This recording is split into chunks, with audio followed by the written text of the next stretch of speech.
Well, welcome, Keelians, to this Mental Health Minutes. Today, we're going to be talking about mindfulness, and I have Gina Berkmeyer, who you all are familiar with, as well as Mary Ann.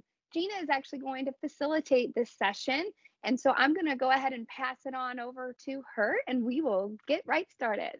Thanks, April. Well, welcome everybody, and thanks so much for joining us. Today, I'm so excited to present with my friend and colleague, Mary Ann Burke. Hi, Mary Ann. Thanks for joining us. Hi, Gina. Hi, April. It's nice to Hi. be here. It's great to have you. Mary Ann is a wealth of knowledge and wisdom. She has been a therapist for over 13 years and an educator for over 20. She is certified in EMDR and DBT as well as conflict resolution. And she also presents to a lot of therapists in educational atmospheres, which is really cool. And today we're going to talk about mindfulness and something called distress tolerance along with emotion regulation. Those are really kind of heady clinical terms, but we're going to make them really applicable to life. These are really more about life skills. So, Mary Ann, welcome again. Thanks for being with Thank you. us. It's a pleasure to be here. Thank you for inviting me. Yeah.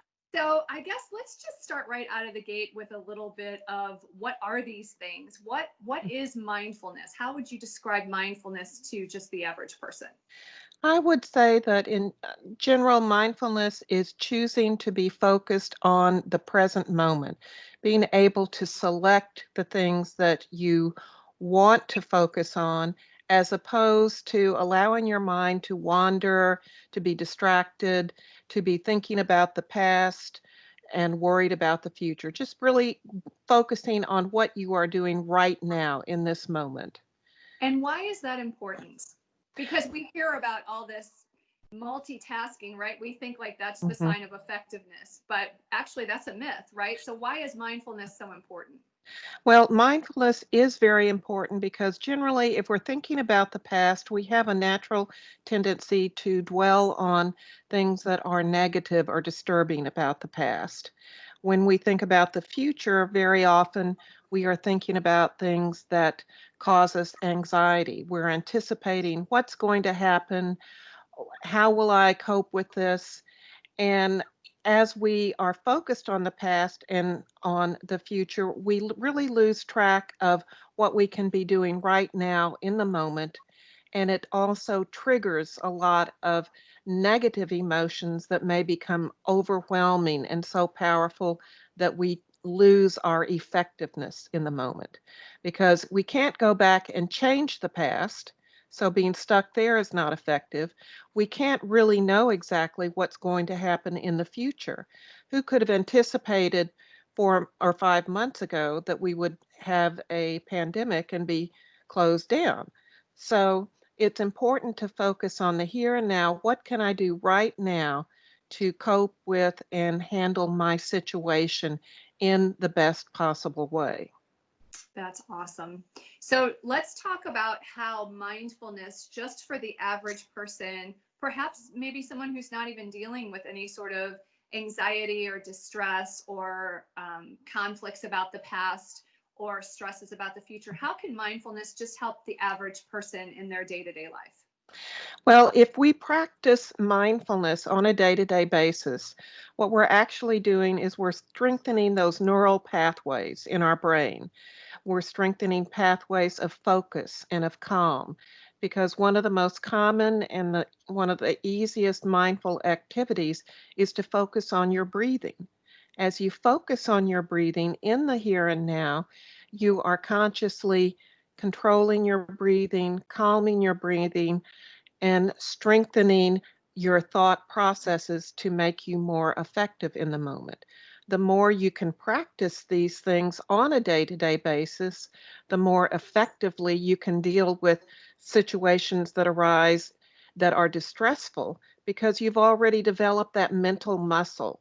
So think of it in terms of I'm going to exercise my mindfulness daily so that when I do face an extraordinary challenge, I will be fit and ready to cope with that challenge.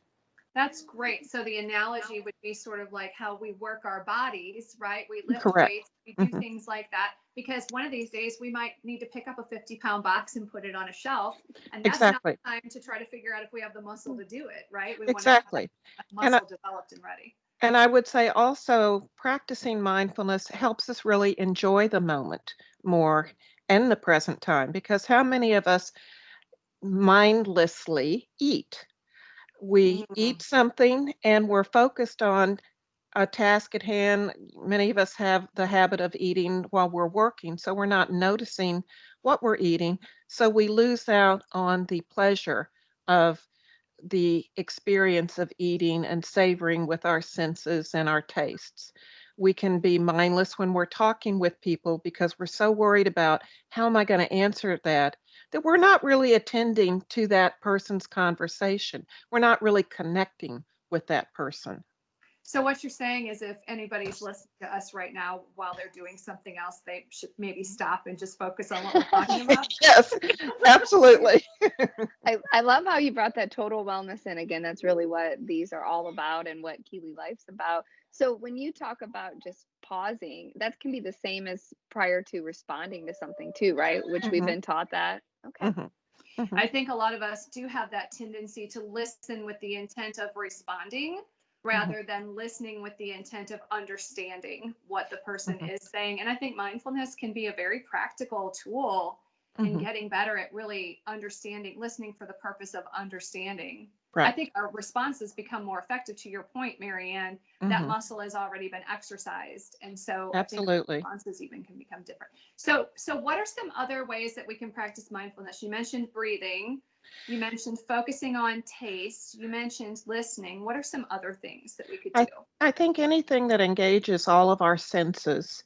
So as you said, taste, listening, touch. So especially in that kind of correlates to the distress tolerance skills, focusing on something that we touch that will get our complete attention and that may also be soothing when we're in a distressful moment.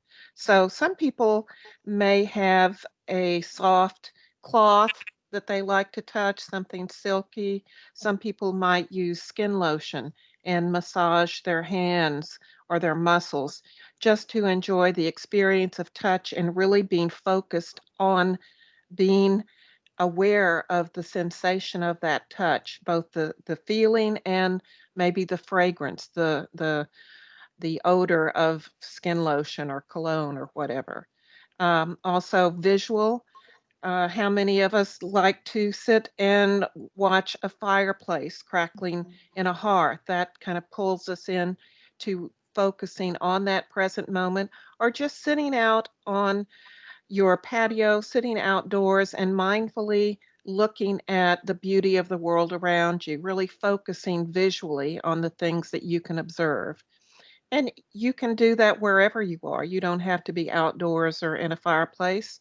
You can look around you and just notice the colors of the room that you're in. You can notice the pictures on the wall. So anything that has to do with vision, sight, taste, touch, and hearing.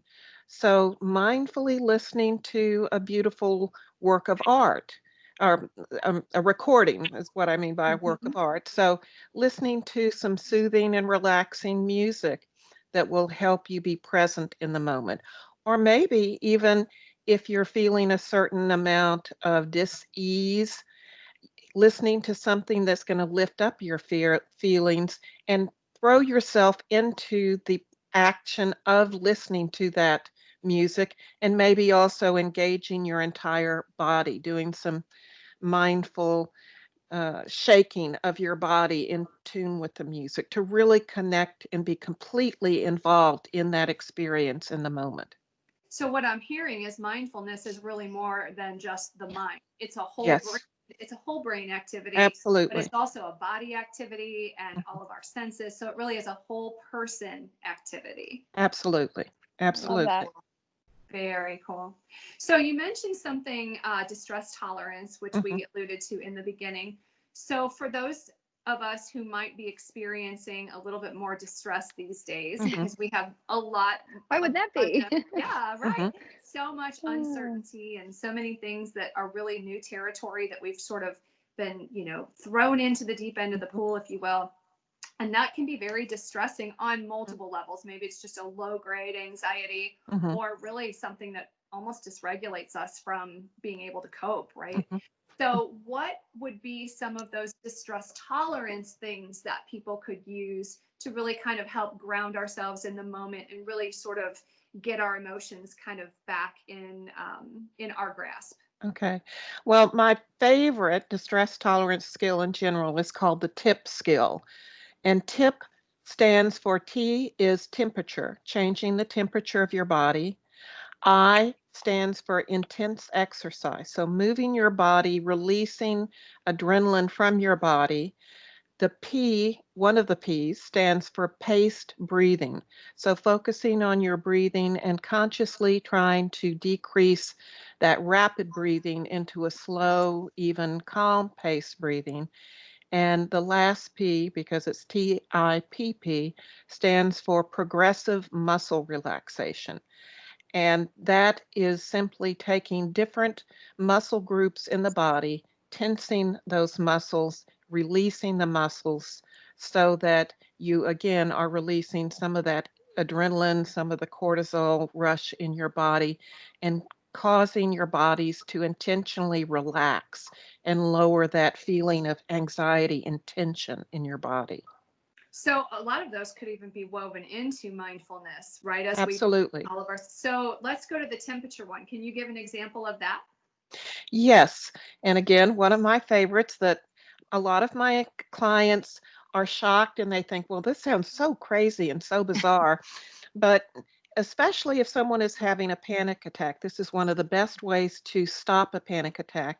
And that's simply to get a bowl or a basin, put some cool water in it, maybe throw in some ice cubes, hold your breath, and put your face all the way into the water Ooh. from your eyebrows down to your chin so that your mouth and your nose is completely submerged in the water.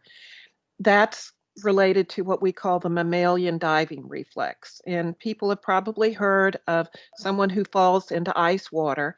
They don't drown, their heart rate slows down, their breathing kind of stops. So if you're having a panic attack and your heart rate is really pumping and you're breathing fast and you're hyperventilating, by putting your face, by submerging it in that cold water, you are forcing your body to stop breathing temporarily. You still are having oxygen in your body, but you slow down that rapid breath. Your heart rate starts slowing down because of that ice water sensation. And as you slow down your heart and your breathing, that stops the panic attack in process and allows your body to calm down. So I've never heard that. yeah, you only Great. keep your face in the water for about 30 seconds. If you can't hold your breath for 30 seconds, that's okay. Lift your head up, take another breath, and put it back down in the water. And that will often very quickly stop a panic attack or stop that intense anxiety in your body. And it may last for the rest of the day, or maybe if you're in a stressful situation, that anxiety will start creeping up again. So just repeat it, do it again.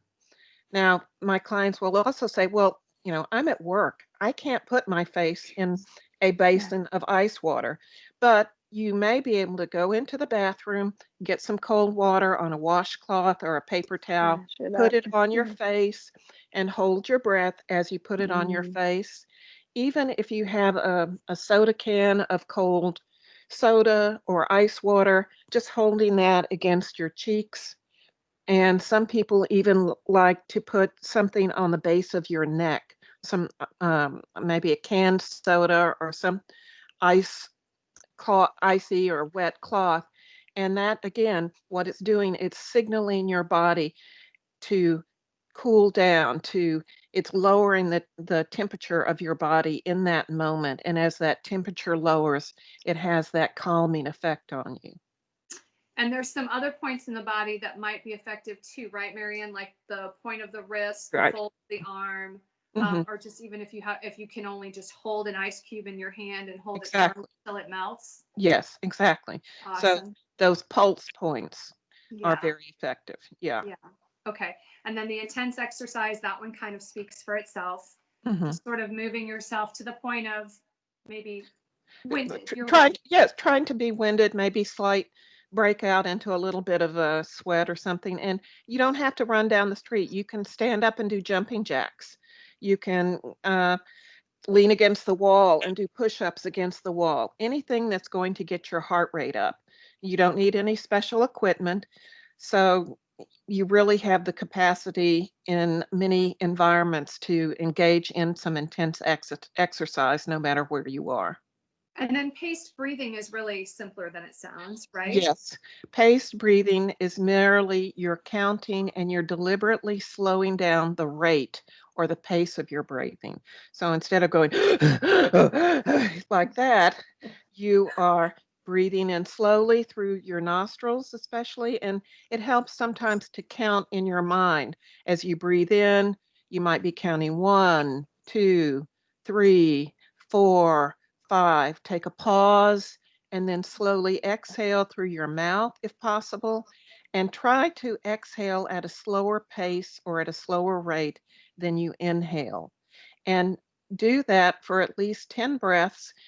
The longer you do it, the more calming and relaxing it can be. The trick is that some people have a difficult time focusing on their breaths and their minds are going to wander. So they start breathing and they start counting and they think, oh my gosh, what if the phone rings? Or, what if my child interrupts me in the middle of something? So you just notice that thought and you go right back to counting and focusing on your breathing. So Mary and notice I it and release it, right? Mhm, Notice the mhm. thought, release it, and come Right. right back. And instead of counting, you can even use a word cue, like as you breathe in, think of the word or think of the term and then breathe out lax. So you're breathing relax, relax, or even be calm, be calm.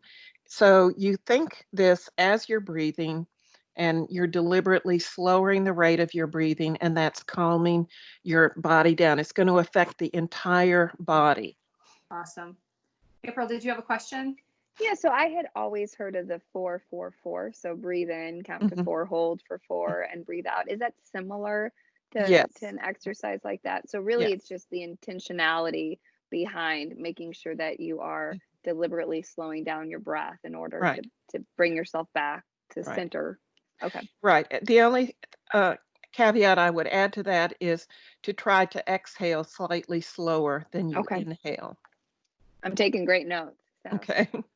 And then the final P, which is the paired muscle relaxation. Okay. So, can you explain that just like a 30,000 foot view of that? Because Okay. it's really, you can make that as broad with Mhm, generalized larger muscle groups or even mhm. smaller, right? Right. And I'd say when you're first starting out, you might want to focus on uh, smaller muscle groups, and you don't have to go through the entire body, but basically what you're doing is you're isolating a specific muscle group.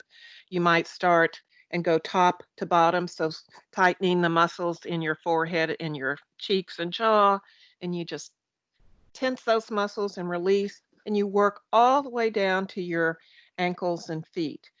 um, if you don't have a lot of time, or maybe you're practice doing that and your body kind of kicks in naturally to relax as you're tightening those muscles, you may not do the entire body. You may just, where you're noticing tension, especially we have a lot of tension in our back and shoulders, we can lift our ears up, tighten, and release, or try to imagine touching our blades together and try to hold that muscle tension for about 10 seconds, release, and then repeat it again for another 10 seconds, and then move on to another body part or body group.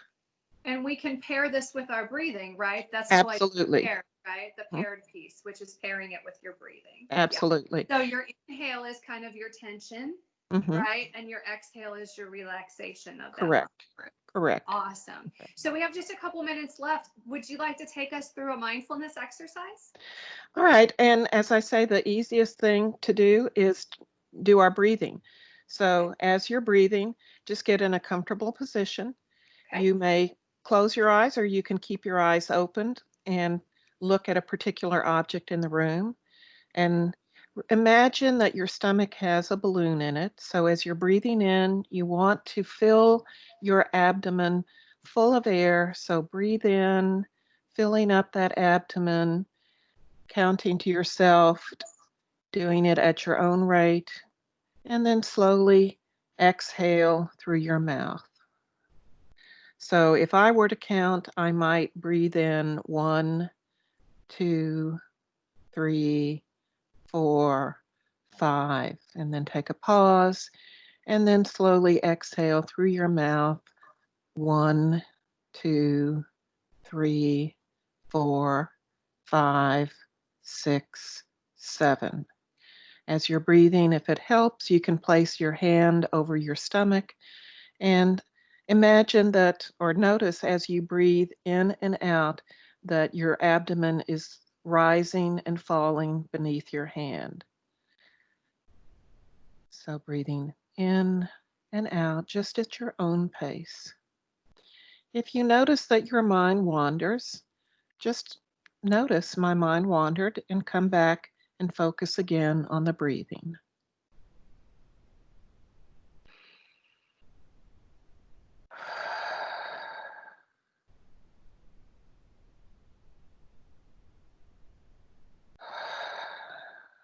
For some people, if they like, they might put their hand on their heart just to give them a sense of well being, a sense of peace and kindness as they're breathing in and out, maybe experiencing some kindness toward themselves or towards other people. And just doing those few rounds right there, I myself even feel a little Mhm, bit just more grounded and centered and peaceful, and it's really effective. It's really great. mhm, mhm. Well, is there anything else that you think would be important for people to know as they begin to practice things like distress tolerance and mindfulness Mhm. into their daily lives? I would say that the important thing is to practice the skills on a regular basis, just like exercise. I tell my clients, think of it as learning a foreign language. You have to practice it daily to become fluent in it so that then when you visit a foreign country, you have the fluency to use those foreign language skills in a situation when you need it. Some people have the thought or the belief that, well, I learned this skill but I don't practice it. I just use it when I need it. And it's important to try to incorporate these kinds of skills as a part of your daily routine. Then, when you need it, when you're emotionally flooded and you can't even think clearly, your body kicks in and it automatically starts responding with these distress tolerance skills of pace breathing and relaxing the muscles. Awesome. That's so great. Thanks so much for taking some time with us today, Marianne. This has been so great. Really It helpful. Thank you. has. Thank you. Thank you. It's been a pleasure. Thanks, Gina, for facilitating this My session pleasure. too. I feel so fortunate to have two great, amazing professionals to speak on this topic. And so I know that I took a lot of different notes and techniques, and I will put those into practice. So it's great. So that finishes this session of Mental Health Minutes on Mindfulness and Distress Tolerance. Stay tuned for our next topic. As you guys all know, Keely Life is regarding heal as our pillars, and H is the part for mental health. And then if you want any other information on any of our other pillars, it's activity, which is physical fitness, nutritional habits, or financial education. Please tune in. We will also have that information out to you. But until next time, thank you so much, ladies. Again, it was a pleasure, and I hope you have a great day. Thank you. Thank You you. too. Thank you.